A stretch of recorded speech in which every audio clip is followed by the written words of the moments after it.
hours.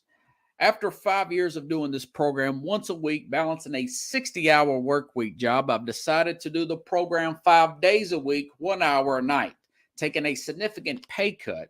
So I've started a Patreon page, which is Patreon, Patreon/SportsScope, spelled the same way at the bottom of the screen you see there. For $5 a month, 17 cents a day, you can help support the program. You ask yourself, why SportsScope? Well, I bring in such big names such as Al Borges, former Auburn offensive coordinator, and I cover the big news in sports that the corporate media will not cover. If you want to contribute more than $5 a month, you can go use the Cash App. The cash tag is SportsScope, again spelled the same way, or you can go to the Zelle app, sportscope@gmail.com.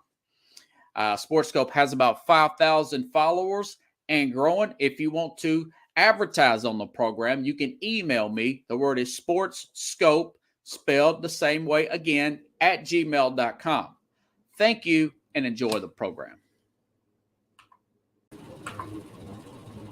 Okay, hello everybody. Welcome to SportsScope. I am live now. Had to do my little intro commercial there before I start the program here. Last night's game in some form went the way I expected. Didn't think it would be that much of a blowout, but as I said before, I did call for Buffalo to win that game. They did so in convincingly fashion, and I do want to remind you all that I also said that teams that have that play the hardest schedule over the last 10 years barely get past the first round in the playoffs, if ever make the playoffs. Last year, Pittsburgh, they did have the most difficult schedule in the NFL last year, and they did slide in. Of course, they were demolished in the first round there, but they had to get a lot of help. If you recall, the Colts end up beating the Colts end up getting beat, by the Jacksonville Jaguars when being favored. They've lost every game, 7 straight years in Jacksonville, that Colts team. So I don't think it's the end of the world for the Rams. I don't think it's the end of the world. I do think that they may have some offensive line issues there with Noteboom taking over for Whitworth. And I think they may, it's early, but I think they may have missed the boat on Allen Robertson. He had a horrible year last year, and he may well be, and I say the word may with emphasis because it's just one game, but he may be washed up.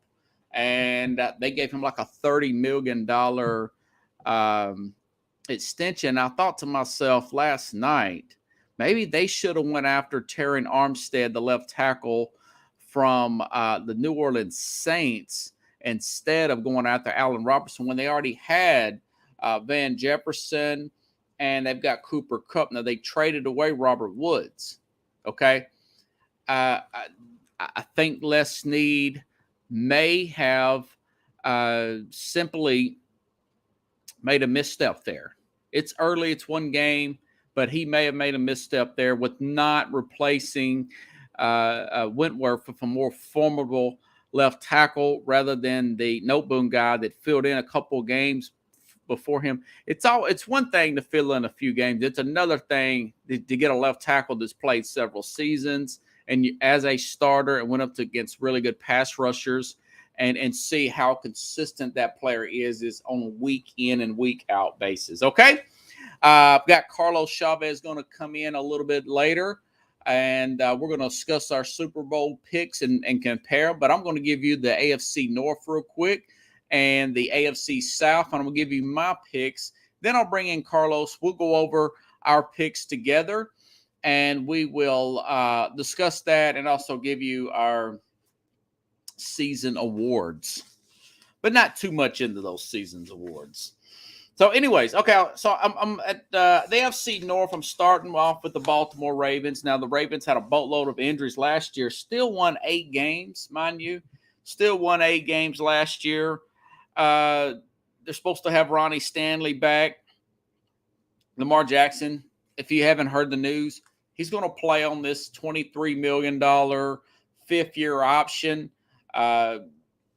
Technically, Baltimore can walk away after this year if they want to.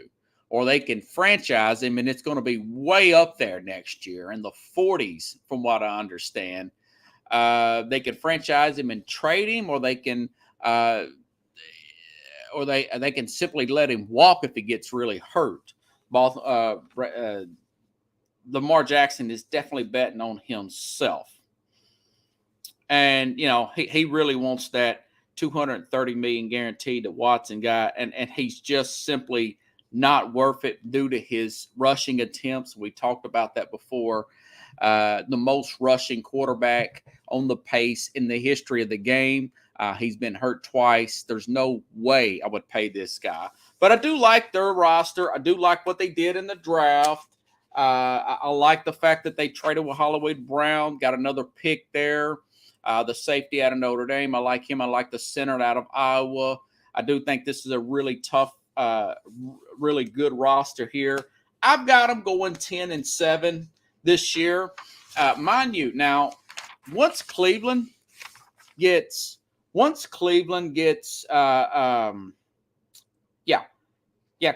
Deshaun Watson back, that rival is going to turn the other way. All right? Pittsburgh matches up really well with them. I want to say I've got them splitting with Pittsburgh. They got to play like at Tampa. I think New England matches up really well against this team. I think Cincinnati is going to sweep them again. Okay, so I just got them going 10-7. A lot of people more optimistic. I'm not one of those people about the Ravens, even though I like their roster. Okay, moving right along because I want to get time in here. Plenty of time to talk to Carlos. Cincinnati, I'm going in just with the movement of this book. Now, Cincinnati, mind you, folks, they won this division last year with a bad offensive line. They were, let's see what their record was, 13-8. Is that right? I guess once you count the Super Bowl. You're counting playoffs and Super Bowl. So essentially, this team, they won their division last year. I don't see any reason why they're not going to win it this year. They've upgraded their offensive line. They've got right guard Alex Kapka from Tampa, center Ted Karras from the Patriots, and Lyle Collins from Dallas. Now he is injured. So I do think that this team is going to finish really well. They're about a 14-3 to 13-4 type of football team this year. I think they win this division going away because of Jacoby Brissett's going to be playing 11 games with Cleveland. Okay, he's going to be playing 11 games with Cleveland. I have no faith in this guy, and so. If you look at the fact that Mitch Trubisky is playing with the Pittsburgh Steelers and then possibly Kenny Pickett, and they already match up extremely well against this Baltimore team. Mind you, before Baltimore really got their injuries, I want to say that they, on the October 24th, check this out, at Baltimore, the Bengals won 41-17.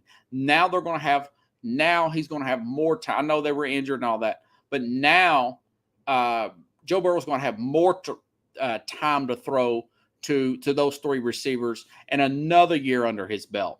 I think they're going to play really well. I don't think they were a flash in the pan by no means. Their safety that held out, he's going to be back. I think he signed his franchise tag or whatever.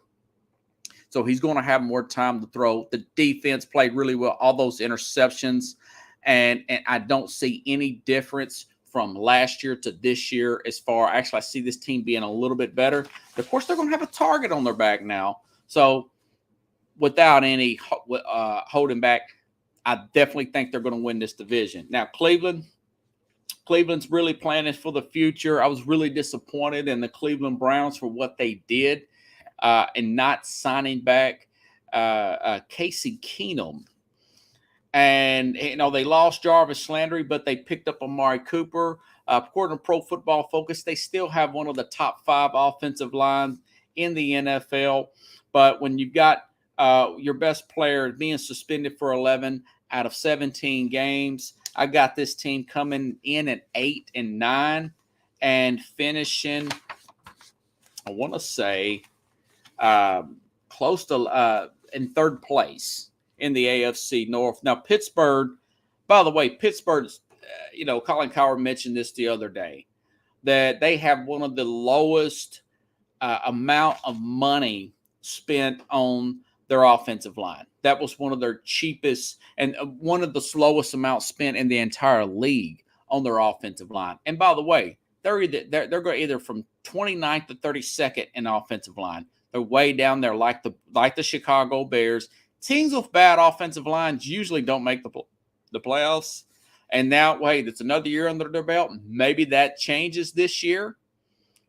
But when you've got Mitch Trubisky and that offensive line, I have little faith in this team. I think that they end up finishing with 6 or 7 wins. I do like George Pickens, the wide receivers, having a really good camp. I like what he's doing.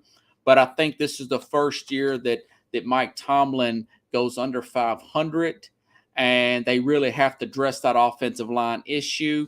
Again, about the Steelers, I do think that Kenny Pickett will probably take over. Let's see. Let me look at this schedule again. And maybe all this changes. I'm thinking Pickett will probably take over around week 4. That's a home game against the Jets. Okay? And he may very well change their sorry about that, Pickles. Yeah.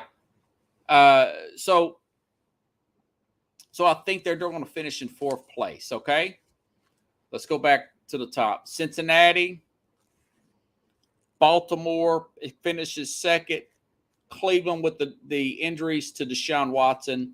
Pittsburgh finishes 4th. And Mike Tomlin, first losing season for Mike Tomlin, okay? Now, Houston. All right. Now, Houston, if you're a Houston Texans fan, you want one thing to see out of this season, and it's not a Super Bowl. You want to see if Davis Mills is going to be the guy. Played really well down the stretch. Almost beat Tennessee and knocked them out of that 1 seed, but they didn't. And got better every game. Now, this team, remember, they fired David Culley in the offseason, hired his defensive coordinator, Lovie Smith. They fired him because he didn't want to fire some of his assistants, from I hear out of Houston. Now, hired a defensive coordinator, Lovie Smith, as the head coach, and we all know about the trade of the trade there of Deshaun Watson, and I want to say they got 3 first-round picks. So I do like the fact that they did pick up a Derek Stingley, the cornerback out of LSU, but that's the main thing. Davis Mills. Now this team, I think that Davis Mills is going to be their franchise quarterback. They go in 4 games. If they can win 6 games this year and play well down the stretch against Jacksonville, at Indianapolis, and Tennessee, even if those are losses because they got to play Kansas City during that stretch too, then I think you're in good shape if you are a Houston Texans fan. If you can win 6 games and Davis Mills plays well those last 4 or 5 games, which I think he probably will, I think this team is in the right. They're going to have extra draft picks. They're going to be drafting probably top 5 to 7 this year in the draft. By the way, again, if you guys didn't tune in last night, no team is going to go. I don't think no team's going to go winless in the season. And as good as Buffalo look, I don't think any team is going to go 17-0. Okay, I just don't think that. All right, Indianapolis. All right, now the Colts. This Lindy's magazine, they're picking the Colts to finish first. Here's one thing that people are not mentioning about the Matt Ryan trade. The Colts had to pick up a lot of that salary during this trade. And the Colts also lost 5 starters on defense, 6 starters on offense, 2 offensive linemen, and Darius Leonard, their best defensive player, a linebacker, he's not going to play Sunday at Houston. And Matt Ryan is a more slower-footed Carson Wentz, in my opinion.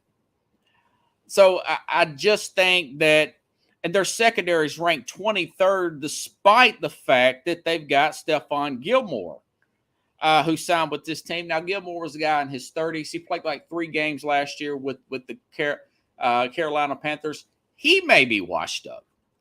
The more I start looking into this, but they do have a 10th ranked offensive line. According to Pro Football Focus, they're going to lean heavy on a Jonathan Taylor. I think they're going to play well in spots. They still got guys like DeForest Buckner there on the defensive line. So they're not terrible, but they're not as good as people are making them out to be. And so I've got them going 8-9. They've got a really tough schedule. Down the stretch, they play at Dallas before a bye week. They had a very late bye week. And they have to play at Dallas December 4th, Monday, after playing a Pittsburgh Steelers team. Okay? They got games like that. Then they got to play the Chargers down the stretch. They don't really have at the New England Patriots, at the Raiders, at Denver on a Thursday night. So it's really a tough schedule here for them. It's not as bad as last year, but it is a pretty tough schedule. 8-9. Now Jacksonville, about the same boat as we talking Colts. I'm high on the Colts. I think they're going to be a good season. But I thought, yeah, and that's the thing. Matt Ryan is very slow, Brian. He's slow in the pocket. He gives up big leads. This defense has lost 5 starters. Their best player may not play. He's not going to play this week. I don't know if he's going to. We're not real sure when Darius Leonard's going to play. They're still going to be leaning heavily on Jonathan Taylor. They've taken a lot of Matt Ryan's contract. It doesn't look as good as it did a few months ago. Once you start digging into the Colts, I got them going about 8-9. You know, Matt Ryan is a key, not a good team to bet on. Yeah, and now Jacksonville, Matt, New York, that's why I'm trying to hurry up and get you on the program. They could be a big sleeper here. This Lindy's Magazine's got them 4th. I got them 3rd. I think they're going to win about 6. They're going to win about 6 games, possibly 7. They're going to upset some people. Trayvon Walker and Josh Allen. I want to see how well Josh Allen, the pass rusher, how well they play. Remember, this team, Pro Football Focus, by the way, has their secondary higher rated than the Indianapolis. With that pass rush, they're going to win some games. Okay? Doug Peterson's a new coach now. Got past the Urban Meyer stuff. This team is probably a year off from playoff contention, but they're going to be in probably 12 to 13 games this year. There's not going to be blown out a lot. And I think they'll lose some one-score games. They could mess around and win the division, but I don't think so. I think that's a little bit premature for Jacksonville. So I think they're probably a 6 to 7 win team. That's all you can hope for. And Trevor Lawrence takes that next step. You get another good draft behind you. You're going to have plenty of cap room there. This team has a pretty bright future, and we're going to see that this week. I actually got them beating Washington on Sunday. Brian says, I just see what Jarrett looks like with some stability around him. He's a fantastic. Yes, he was. And sometimes he looked flawless there, Brian. Tennessee, last but not least. Now, Tennessee lost Harold Landry, their best pass rusher, a week ago. That kind of caused some concern there. But I was looking at their secondary, and Amari Hooker just signed a 3-year extension with Tennessee. Pro Football Focus has them in the 11th ranked secondary in the NFL, which is pretty good. Now, they did trade A.J. Brown. Oh, God, what's this guy's name? Trayvon Burks has had an underwhelming count, but Robert Woods has had a really good count. Keel Westbrook, the other wide receivers, had a good count. They did lose Roger Saffold also in to the Buffalo Bills, who looks really good, but they've got Derrick Henry. They drafted Hassan Haskins. And quite frankly, they still have a pretty good defense. They got 8 defensive players coming back here. Secondary is going to be better. Still got a guy like Dino Autry. Bud Dupree is going to have to step up for this team. My issue with them is that Brian Tannehill's like $38 million cap hit. And so that's going to take them out of the Super Bowl window for me. Malik Willis, they drafted Malik Willis in the 3rd round. He's very raw, but he is somewhat athletic. 9-8. I got Tennessee joking around about this with the Northeast streaming guys. I got Tennessee 9-8, squeaking by, winning this division by 1 game, getting the 4th seed in the AFC. My AFC playoff picture here, and I'm going to compare it with Carlos here in just a second. The 1 seed, just do a recap. Buffalo's got the 1 seed. They will have the bye week. Cincinnati will have the 2 seed. I don't think last year was a fluke. They've upgraded their offensive line. Kansas City, I like where they've upgraded. Their offensive line is going to be that much better. Their offense will be more efficient. They have a rookie cornerback. That's my concern, but they've also got another pass rusher out of Purdue to help out with Chris Jones and Frank Clark. So I think they're going to be better in spots than people give them credit for. I got them as a 3 seed, and I just mentioned Tennessee as a 4. So those are your 4 division winners. My wild cards are going to be my top wild card is going to be Denver. Okay. Denver out of the West, followed by the LA Chargers and the New England Patriots. The Baltimore Ravens and Miami Dolphins just missed the playoffs here. Okay. So I'll have for wild card Cincinnati hosting New England. They beat New England. The Chargers upset the Kansas City Chiefs. They upset the Kansas City Chiefs at home. Okay. Remember, Buffalo was off. And Denver upsets Tennessee. Okay. So Buffalo in the divisional round, Buffalo will play the Chargers. That'll be a great game if that happens. Buffalo beats the Chargers. Cincinnati hosts Denver. Cincinnati beats Denver. Cincinnati at Buffalo. Buffalo gets to the Super Bowl. Okay. Real quick, Carlos, and I'm going to bring you on. NFC, number 1 seed, San Francisco. I like the fact that Brandon Ayuk, I'm hearing he's going to have a breakout year. I like the way that Jimmy Garoppolo and Trey Lance thing is set up. Kind of reminds me of Brock Osweiler and Peyton Manning's situation. Some magazines have them as the best defense coming in. Their secondary shored up. Their pass rush, running game, a lot of balance there, a lot of experience. NFC Championship game last year, okay? Got them as the 1 seed. 2 seed, Green Bay. They don't quite get the 1 seed this year. 3 seeds, Tampa. They get it together, okay? I got Dallas squeaking out in the NFC East as a 4 seed. The 5 seed is the LA Rams. I know they look bad, but I think they'll get it back together. The 6th is the Philadelphia Eagles, followed by the lowly Arizona Cardinals. Now, that could be a Carolina Panther team. That could be a New Orleans Saint team, okay? So, round wild card. Green Bay, they knock off Arizona at home. Tampa beats Philadelphia at home, kind of like last year, right? And Dallas, they get beat by the Rams. All right, divisional round. San Francisco's the 1 seed. They match up really well against the Rams. They beat the Rams. Tampa will play at Green Bay. Tampa beats Green Bay again, and San Francisco will beat the Tampa Bay Bucks.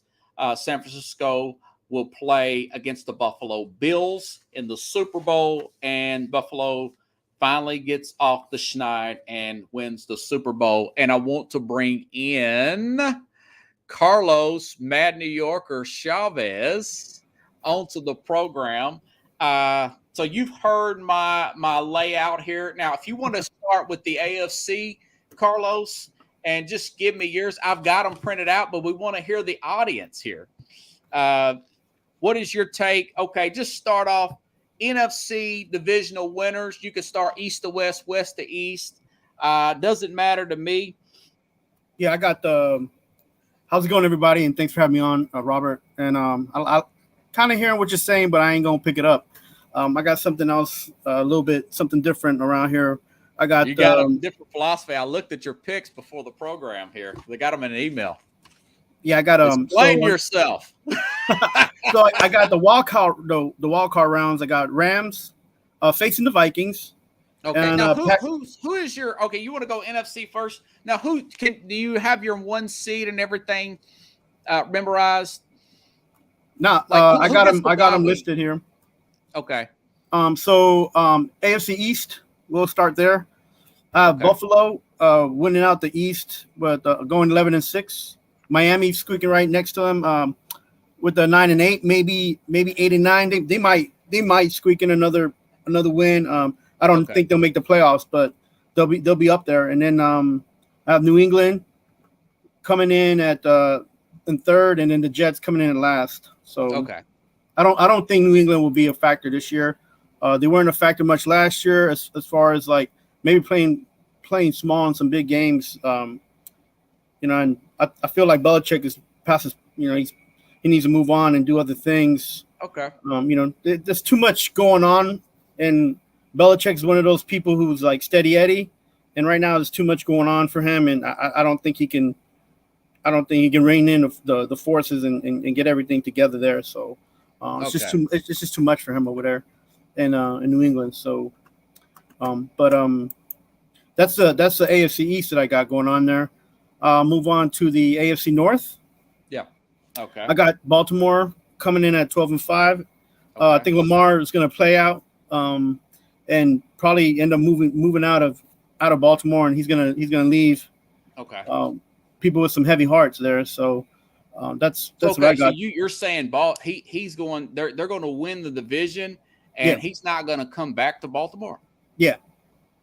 Who's going to sign him? I mean, look, any team in New York is well welcome. The Jets, the Giants, the Jets or the Giants. He's he's an MVP caliber, QB, and he's not playing with the MVP caliber offensive coordinator.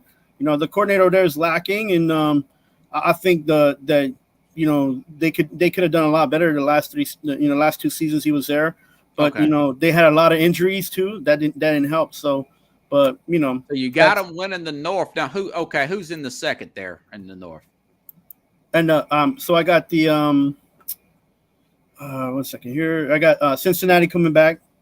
Okay. And I think they'll win a couple more games more than Pittsburgh.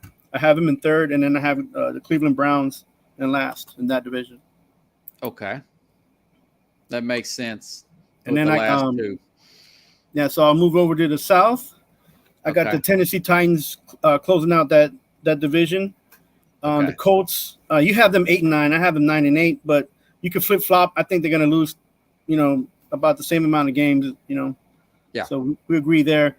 Jacksonville is going to get a little bit better, but I have Jacksonville and the Texans at around 5 to 6 games winning, and so same here. About the same there. They'll beat somebody they're not supposed to. Right. Every year. They'll have one upset, maybe two. And they'll be in a lot of games this year. And that's what you expect from a team like the Jacksonville Jaguars and even like the Dolphins. They just go in there in their division and win a game or steal a game here and there and mess up, the top two the top two contenders. They usually do every year. Yeah. Moving over to AFC West, I have the Chiefs winning that division. The Chargers right underneath them, and Broncos underneath them. I think all three of those teams are going to come close. to 10-7, man. Like, you can flip flop them. Yeah, I have a lot of 12-5 with the West, man. It's crazy the way the West is. I think the Raiders are slightly overrated. There's a little too much hype on Devontae Adams.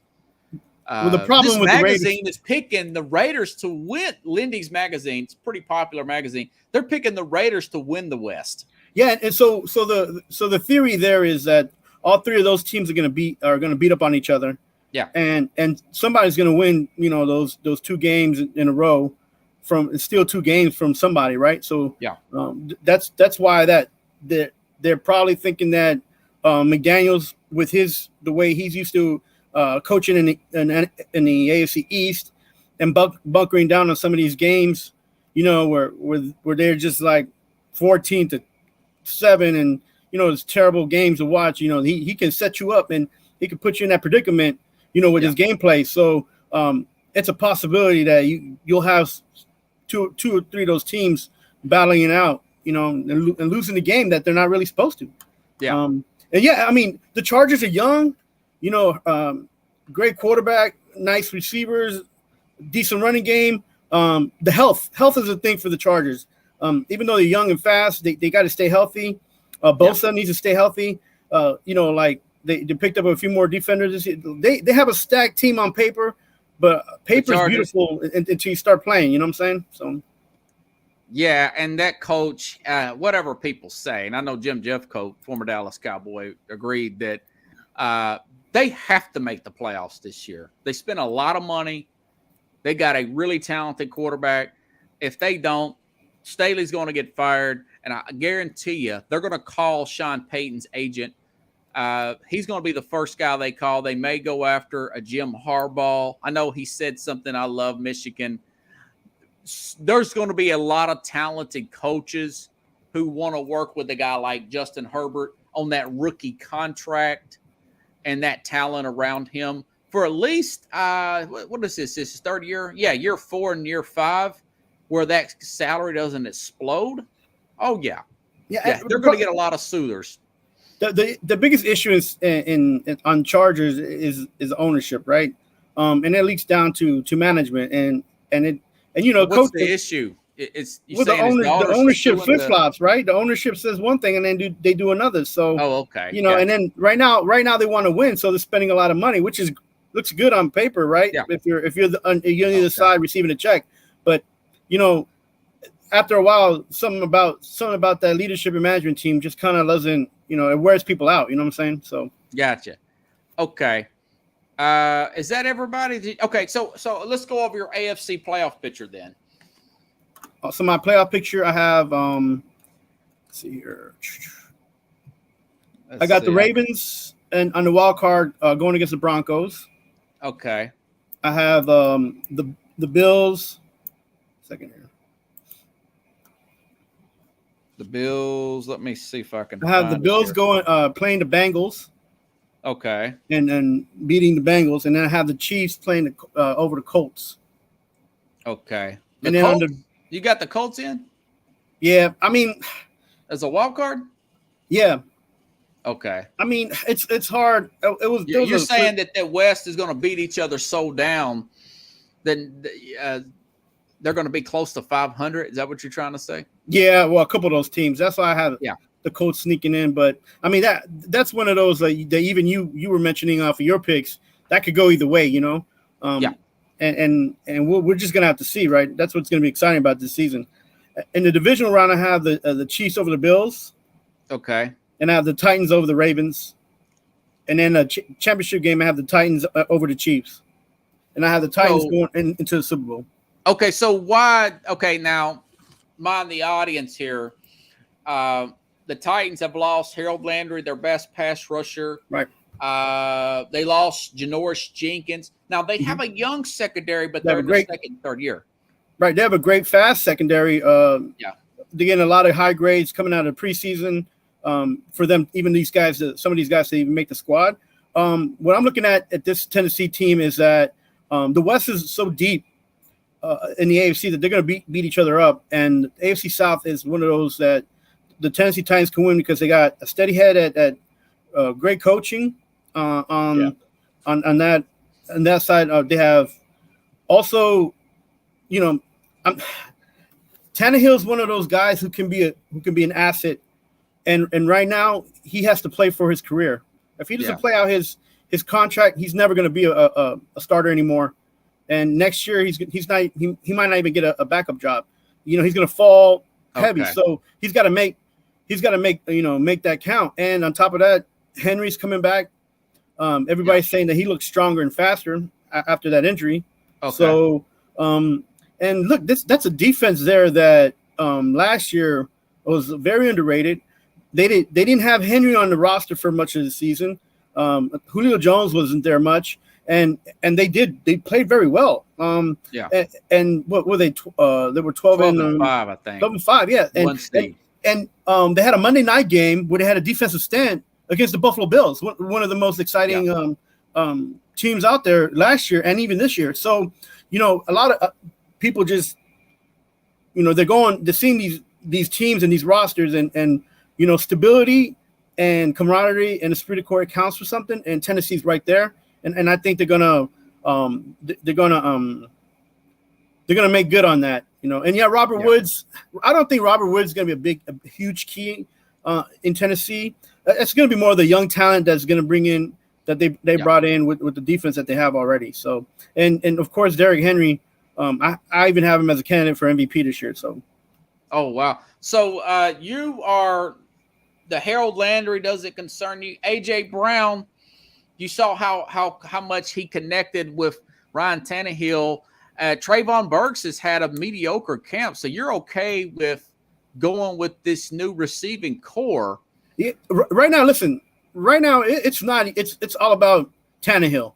If Tannehill, if he says that he's okay and he went to go see somebody get his head straight, that's what he said. Yeah. Then the Titans will be okay. Mind you, the Titans lost almost all their all-stars that other tools and special players that they had last year.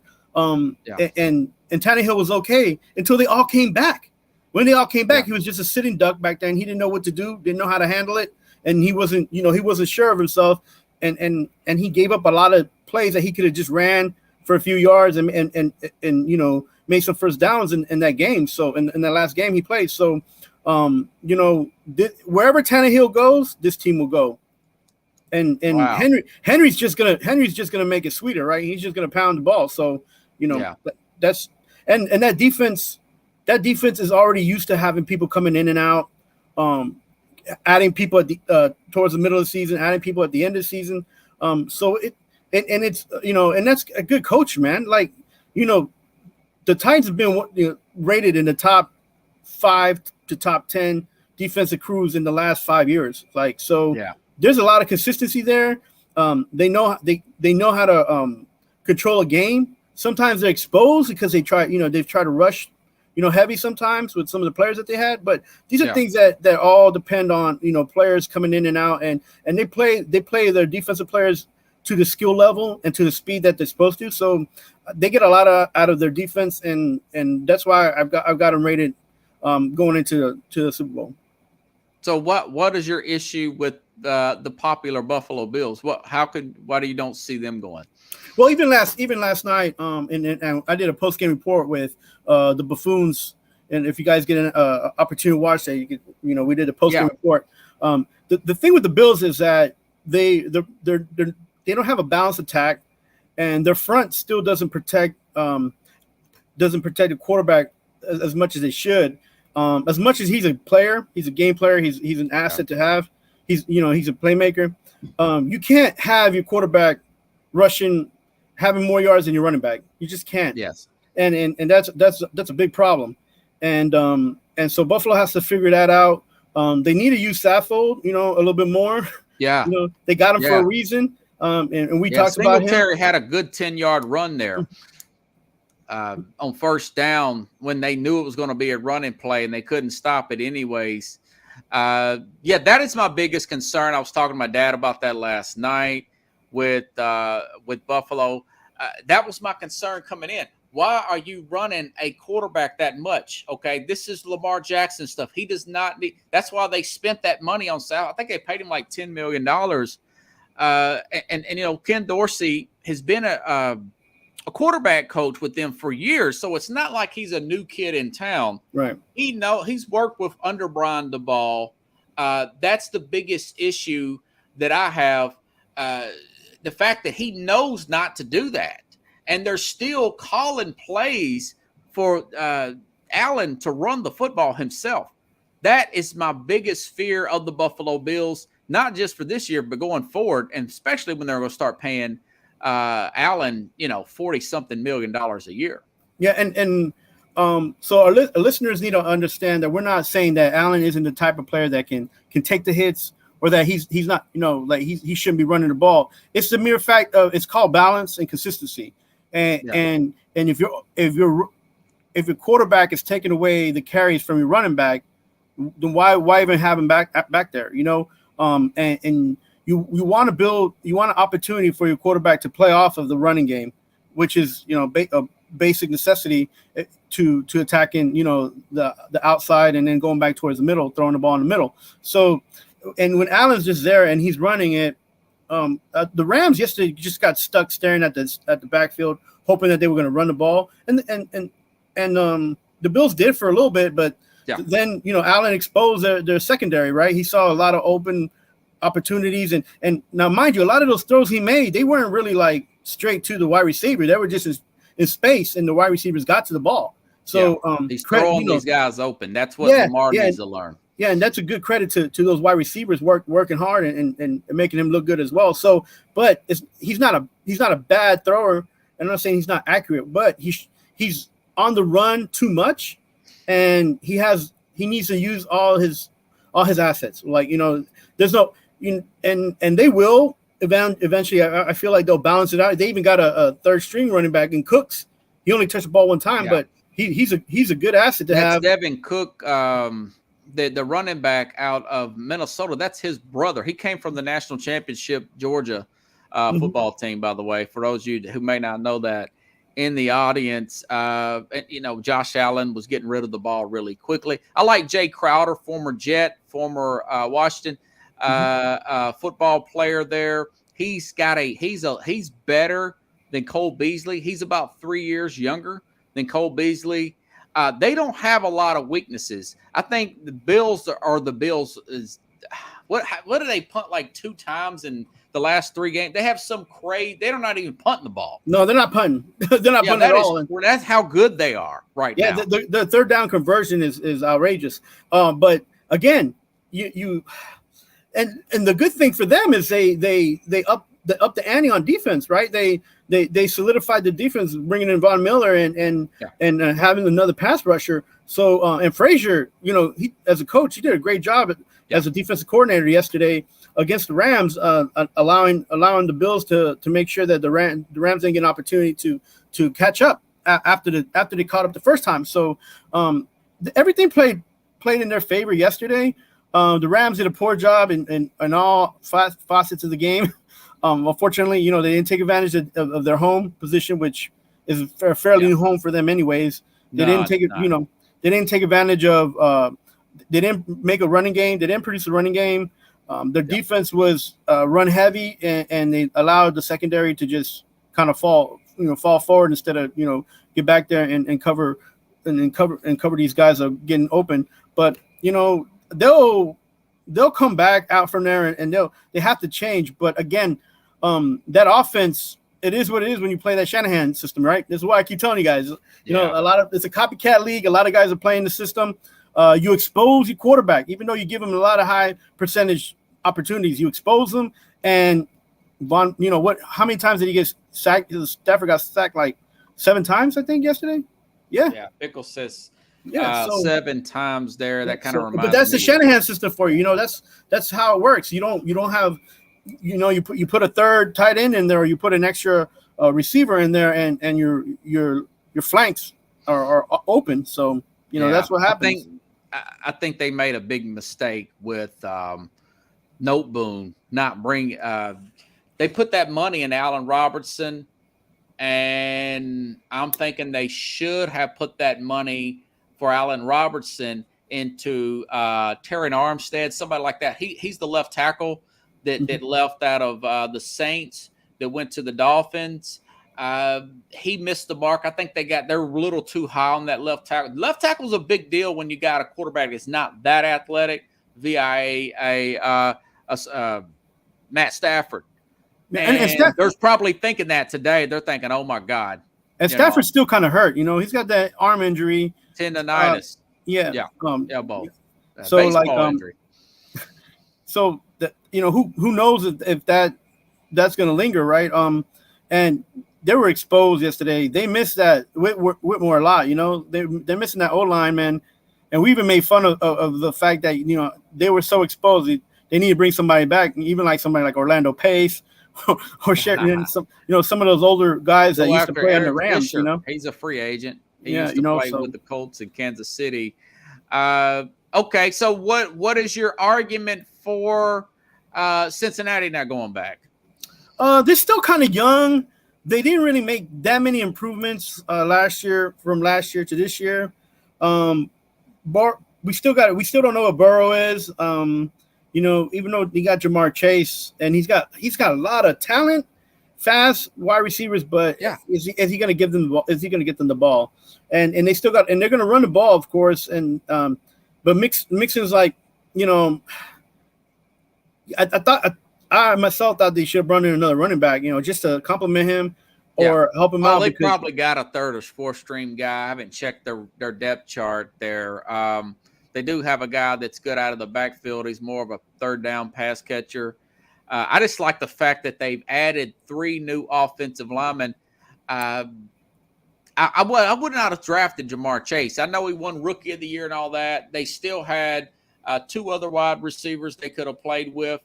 I would have took a guy like Penei Sewell. He got hurt in the Super Bowl. He was hurt the year before that. And now they've addressed that offensive line. My thing is, since 1994, no other team not named New England has lost the Super Bowl and got back. I think there's something to that. There could be, but again, and Brian, I do think that Joe Burrow will be great, will be good. I think they're just making him great before he's actually getting there.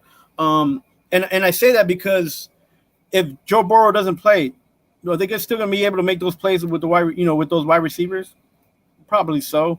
And if not, they'll just run the ball, right? So, Oh, you're trying to say it's more about the receivers than Burrow? Well, I think that he's got a lot of assets, right? And and they just all need to get on the same page and listen. If you got and I'm not going to say that Allen is the, or even Mahomes is they're the that's the mecca, but of QBs, but you need those game player guys. Those guys are going to continue to play, keep you in the game, and you need to score, man. You need to score 27 plus games, 27 plus in the game. And if you can't get those points, man, that the defense has a lot to do. The defense got to win the ball back and get you back in the game. And if you look at the time possession yesterday, for instance, an example, it wasn't off by much. Both teams had the ball almost about the same amount of time. It's what they did with the ball. It's the plays that they made with the ball that made all the difference in the game, right? And even the Bills had turnovers, right? They had a few interceptions, a fumble, but the Rams didn't capitalize on too many of those situations. So, and that's what I feel like Cincinnati is going to be like. Just trying to get through the game instead of trying to beat people up, because they didn't beat up a lot of teams. They won a few games outright last year, but they didn't beat up a lot of teams. They'll probably do that this year with a better line, though. I hope that's the hope, but until you see it, you can't bank on that, right? You can't bet on it. I hear you. Okay, let's go to the AFC. Or the NFC. All right. Now who do you got representing the NFC? Did you say Tampa? Yeah, so I'm going to go with the old heads for the NFC, consistency. And at the wild card, I have the Rams playing the Vikings. Okay. And winning there. And then I have the Packers playing the Cowboys. And then I have the Eagles. So who's winning that Packer game? Green Bay? Yeah. Okay. So then I have the Rams over the Packers, and then the Bucks over the 49ers, and I have the 49ers in there. Now, who's in the Super Bowl? Tampa? Yeah, I have Tampa in the Super Bowl. Okay. I have them beating the Rams. I have the Bucks versus the Titans. And you got the Bucks and the Titans in the Super Bowl. Now, you know, the more I study the Bucks, the less I'm concerned about the fact that people saying, well, this and that about the center. I think Brady can work with the center. It's the guard. His right guard is my only concern. But the left guard there, that's your running guard. Right. To Brady's left, that's Shaq Mason. We know what he did in New England. And the left tackle is, I think it's Tristan Wirfs. The right tackle is the same guy. So I think that is a little bit of media hype, looking to cover airtime. So I could very well see Tampa getting back to the Super Bowl. I just like the way that the 49ers are built, you know, from top to bottom, man. But I wouldn't be surprised because I don't have any strong conviction of any team in the NFC this year. I mean, right. This is the least conviction I've had probably in 10 or 15 years. Right, because Brady's 45 years old, man. Yeah, and the thing is, but he's also the kind of competitor and the kind of human that's like he he's bothered by not being able to go back to the Super Bowl last year. Like, that's, he's if there's a chip on his shoulder, he's going to take advantage of that, and him not being in the Super Bowl last year and then going through all this retirement and the way it came out and then coming back, he's going to be ready. I think you're going to see he's going to be a lot freer with the offense now that, the coach has moved into the management position. Arians is not there. Yeah. And he works very well with the coordinator there, and they're going to be a little different as far as pace. The pace is going to be a little faster, and they're in a division that allows them to excel. Right, the division isn't strong right now. Yeah. The Saints are hurting. The Falcons are already up. And so you're going to see that, like they're going to come out of there, and then when they have the opportunity to play these teams, they're going to play up to competition, not down to competition. And that's what I like about Brady is that. Even though in division-wise, they kind of level off, when they go outside and play these bigger teams, they go out and play hard, Yeah. And that defense, Bowles is the coach now. That defense isn't going to lose a step. Yeah. Let me say this for the audience. I'm glad you mentioned that. Remember in the past that their secondary was their biggest Achilles heel. Like Tennessee, their secondary is in the top 10. According to Pro Football Focus, guys like Carlton Davis, they're getting more years. You hear the term young secondary. You want guys 3-4 years, 2, 3, 4, 5 years in the league in your secondary. Okay. It's very important, particularly those cornerbacks. So I think they're going to be really good. And mind you, they're still one of the top 5 run defensive teams in the league already. Right. Okay. The only players they really lost was guys like Ndamukong Suh, who his better days are behind him anyways. You still got Vita. You know who Vita is? There's a big run stopper there. Devin White. They got some really fast linebackers too. And the good thing about not signing Suh, is that now they get rid of those penalties, right? Yeah. Every time Suh plays, he's heavy penalty, and not just. I'm not saying he has a mean streak, which he's just a competitive guy, but the penalties that they get for offsides and just small things that those get tossed out when he leaves, right? Because he's one of those guys that's trying to get an advantage. Are you on Twitter, by the way? Am I on Twitter right now? Yeah. No. Oh, okay. Yeah, that's what Brian was asking. What do you mean, like Twitter? Like, oh yeah, yeah. You have a handle? Yeah. You don't even follow me on Twitter, man. What are you doing? You got to follow me at R Butler. I've got your boy Dan. Shout out to him. I've got about 200 followers just by following some of his folks. But that's what Brian asked. You gotta find me on there, Chief. Yeah, I'm at the Mad New Yorker. You can find me. You can find me. Okay. All right. Yeah, that'll be easy enough. But like you said, there is my second team. If it's not San Francisco, I would go with Tampa. And you know why I don't. And you know why I don't like San Francisco already. Well, you're just not a big Shanahan guy. It's just that playbook doesn't allow for the only reason McVay won last year the Super Bowl with the Rams was that his defense was actually rated top heavy, right? It wasn't the offense that ran away with that Super Bowl. It was the defense that kept them in the game and gave them all the opportunities in the world. Donald and of course Ramsey and on the back end there. Yeah, so I mean, it's the Shanahan playbook is copycated throughout the whole NFL, but it doesn't allow for the quarterbacks to actually be better accurate wise. It gives them fast throws and allows them to create fast, but sometimes not all these quarterbacks are brought up like that, right? So you think about it, man. 3.5 seconds to throw the ball. Come on, man. I do like the physical running game. See, his dad was Mike Shanahan, and Mike Shanahan and Gary Kubiak. That goes all the way back to the Denver Broncos teams that won the Super Bowl. That zone, I love that zone blocking scheme. Right, but they were different. They had different schemes because they had different players. Again, they had running backs like Terrell Davis. They called him TD for a reason, man. And the Rams, Akers is not that kind of running back. And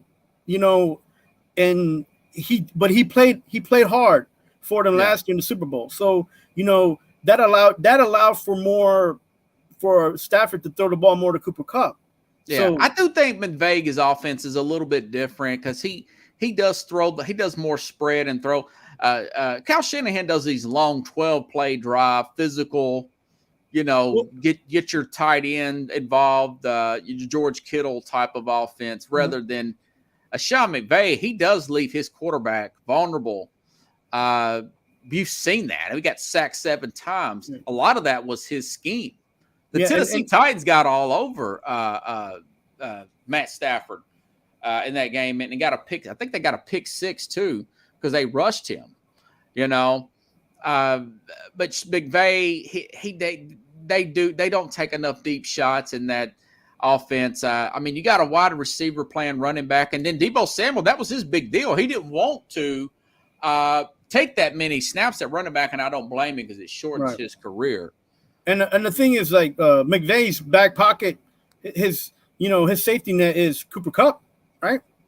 Yeah, that's a safety net. So he had a great game last night. Right, and then for the Shanahan system, for him and the 49ers, who's Deebo Samuel and then who else after that? They don't have that much. Yeah. As much as they're talented, they're only so deep, right? So So who you have winning the Super Bowl? I'm sorry, I didn't ask. I want to say Tennessee, but I don't know. Tom Brady might right off in the sunset this time. 8 Super Bowls, man. My dad would puke. My friend at work, she's from West Milwaukee. She hates Brady. Oh, she would love me to tell her, yeah, he's going to win his 8th Super Bowl. I hope you're right. I'm out of Nashville. I think this is Buffalo's year. I think they'll probably end up beating either Tampa or I just don't see the Rams getting back, man. I told you about that stat where teams having the hardest schedule have not won the Super Bowl.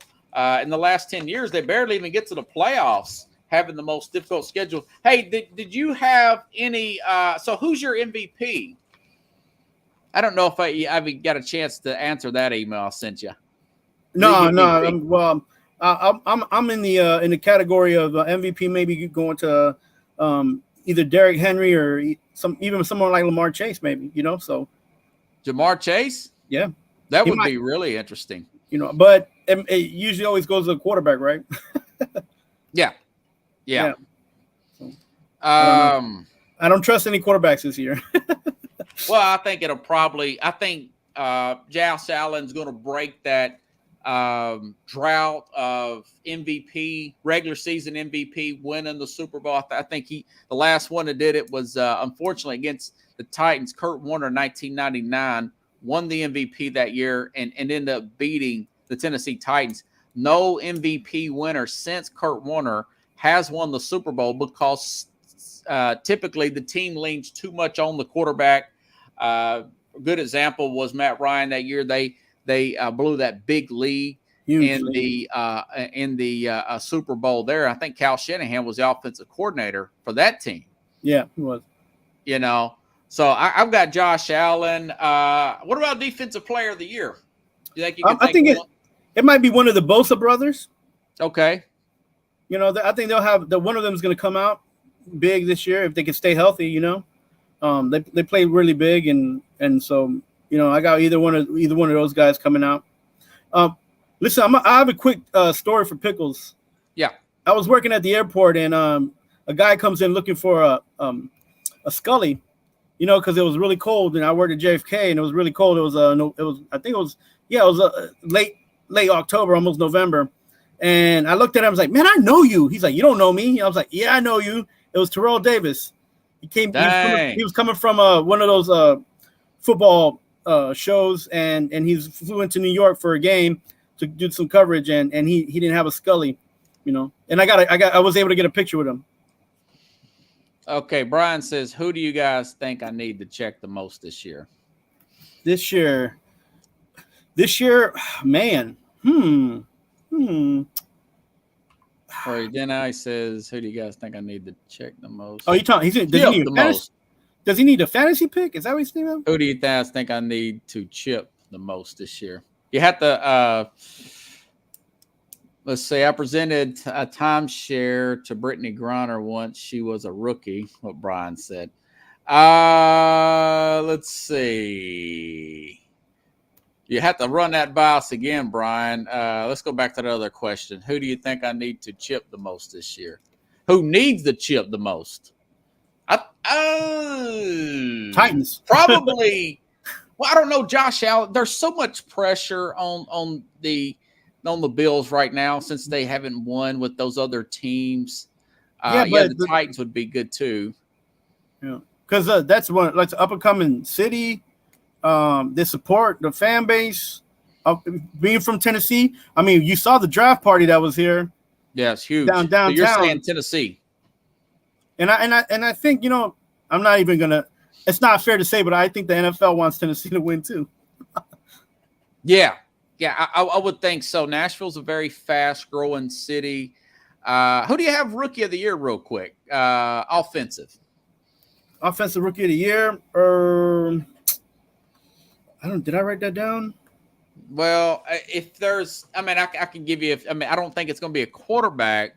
I don't think Kenny Pickett or Malik Willis. No, it won't be a quarterback this year. Having a good camp. I think he'll probably get it from Pittsburgh, but I'm not in love with that quarterback. Maybe Kenneth Walker from Seattle, but he ended up getting hurt. He was the Michigan State running back that was really good. The offensive Rookie of the Year, I think, is going to be a hard one to figure out this year. Yeah. Defense is probably Aiden Hutchinson. Man, he looks great. Or Walker with Jacksonville. Yeah, those two are one of the two that I would favor the most. You know what team to look out for the most is going to be the Dolphins, man. They got everything on the table. I'm glad that McDaniels is working with the defensive coordinator. I hear that he's not just pushing on the Shanahan book too hard. Yeah. He's looking to see how his players work on both ends, offense and defense, and they're getting creative down there, and they got two young minds in coaching, so if Tua can just pick up his game, they're gonna be one to watch, man. I'm telling you right now, because those guys, they got a lot of weapons there. That defense is well, they got a well-balanced team. Well, Byron Williams is out. That's our left cornerback there, opposite of Xavier Howard. And I'm reading during their camp reports that teams are still getting pushed up the middle on their offensive line. Armstead's doing good, but that Tua doesn't have the quickest feet. He's no Josh Allen or Lamar, and he don't have the arm strength of a Pat Mahomes. And they have a pretty hard schedule. I think they'll beat New England come Sunday, but man, it gets rough. I got to go play at Baltimore, Buffalo. That's back to back right there. Yeah, but they got they got a lot of assets, man. They got a great running back. They got Waddle as a second receiver. Like Yeah. that's crazy. Like the tight end is the tight. He's a good tight end too. Gesicki's a great player. Like and I don't think he should block as much as he blocks now. But those blocks help Tua, give him a few seconds. But I think he needs to just be out there and running around like Jimmy Graham because he's got great hands. Yeah. And let's go back to Brian. Brian said, yeah, that is true. I do think that Green Bay it's starting to get embarrassing. Green Bay's in a terrible division, right? So all these games that it's getting embarrassing that they can't win a playoff game at home. It's home field advantage twice in a row. Rob, come on. Who's the coach? Who's the coach? Come on, it's man. The second coach they went through. Aaron is taking a lot of money there. I do think they're going to play well this year, though. But I don't think they're going to. Brian's got a good point there. Rodgers is too talented to have just one ring. It doesn't matter who your players are if your coach is not giving them the right schemes, man, and not giving you the right calls. LaFleur is still green as a coach. They're winning because they're in a poor division. They're playing the Shanahan system, which takes Aaron Rodgers out, like when out of contention when he should be protected a little bit more. And even if he's not protected, he still makes plays, which is crazy. But you can't go off of that and expect to win and be in the Super Bowl. Like again, a lot of these Super Bowl winning quarterbacks haven't been the best quarterbacks in the league. If you think about it. No, that's true. But Rodgers, he knows the statistics, and that's why I don't have Tennessee in the Super Bowl. Tannehill's a $38, $39 million cap hit this year. Aaron Rodgers, he's got a really high cap hit, like a Drew Brees. I love Drew Brees, love Aaron Rodgers, but they always took the big money, and you have to have yourself a defense. You have to have yourself that extra player on defense, maybe that other guard that maybe gets you a little bit more push in the running game. And Brian's right. $50 million. This guy's got one of the highest quarterback touchdown to interception ratios in the history of the league. And, he's probably going to top Dan Marino. I'm glad he's got that one ring. But there is it's a lot of pressure on him. I think he's thinking more about individual accolades. And there's a chance he could win MVP again this year with 3 straight. That would be crazy. Yeah, but I think the Vikings will win the North this year. I mean, they have Oh, you've been listening to too much Colin Cowherd. No, they have in defense. Come on, man. They have a very balanced team. They have a very balanced team on offense and defense. They're going to be able to run the ball. They have a lot of good receivers out there. They have one of the most overrated or underrated quarterbacks in the NFL. However which way you want to. He's another one. $31 million cap hit. But there's not one dime that he hasn't tried to earn. You know what I'm saying? Yeah. Yeah, I think Brian's talking about Rodgers. We'll see. We shall see, my friend. I do like Justin Jefferson. Well, I guess that's it. So you have so who are you going to take, Tampa or Tennessee? I mean, you got to pick a winner. I'm picking Buffalo to beat 49ers. You know what? I'm going to give this to Vrabel. He's longing to be on the championship team. Moving Tennessee, from Ohio State. Win the whole thing. Yeah, I think he's a guy who's been on the right since he got into coaching, and it's time for him to win one, right? So. Oh, hopefully you'll be in town. We'll hang out and have a few beers or something. I mean, that would be great if Titans did it. But I try to look at it from not Titans blue sunglasses. No, man, and I don't want to touch the money, but again, I'm looking at it more as this team as a team, not the teams I root for are nowhere near a championship here at all. Yeah. I like the Jets and the Giants. If you guys don't know the story about me, I lived in Europe. I was watching Superstation, so I grew up on New York sports, and I grew up on liking both sport, both teams in every sport. So, it's heartbreaking to know that your team's going to be in the draft next year and leading for first round picks, both teams, and then you can't catch a break. The only team from New York, and I don't root for them, is Buffalo. That's just because they're not in the city, and they're upstate. But yeah, and and liking the Jets and the Giants and seeing what they're going through in their leadership and their management and their coaching, Titans beat them out the water. They blow them out the water, and the Titans been building. They've been building what they have there in the last 5 seasons. And when some of these guys go because they're looking for a bigger opportunity, they're taken away from the opportunity of winning something there in Tennessee. And I think this is the time that Vrabel will step up and he'll win it for himself. A lot of these coordinators have packed up and gone, and they haven't won anything. And that includes LaFleur. He's in Green Bay. Yeah, he was only there 1 year, though. Yeah, Arthur left last year. He went to Atlanta. They have a horrible set. Here's your top 5 next year in the draft. It's going to be Seattle, Atlanta, and Houston. No, I don't think Atlanta will be top 5, but God, with Mariota. I mean, come on. Mariota's again. He's terrible. You saw him play. He took the Titans to a playoff with very little talent. Might I add, very little talent. That was a fluke. Fluke. The man. They had a good running game there too. Yeah. I'm over this hour. Oh, plug your shows, by the way. So, what show do you do on Friday at 7 a.m. Central Time? So I'm on with TGI Sports. I'm a co-host with Keith. We talk about Northeast sports. Right now we talk about baseball, the Yankees and the Mets. We talked about the Jets and the Giants. He's liking that. YouTube, right? YouTube. That's on. Yeah, that you can find out on Facebook, on YouTube, on all the media podcasts. You can also find us on Roku. It's replayed 12 o'clock Eastern time on Roku. So if you guys under the Northeastern Sports moniker. Okay, so what is this you do on Thursdays? On Thursday, I got the opportunity to do post-game reports with the sports buffoons off of Let's Talk Sports Network. We'll be doing the post-games from the Amazon Prime game. YouTube channel as well?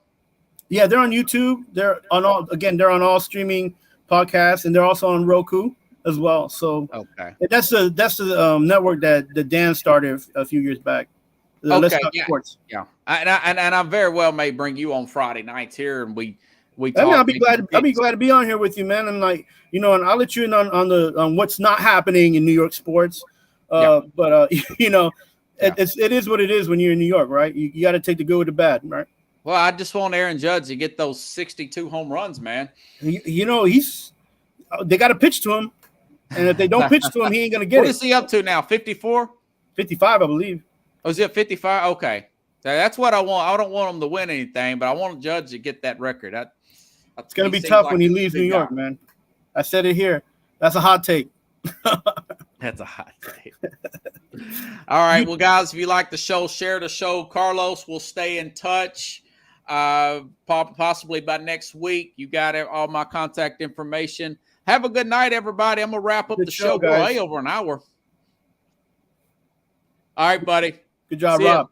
We'll talk soon, man. Peace. All right, buddy. Have a good one, guys. Happy Friday. Yep.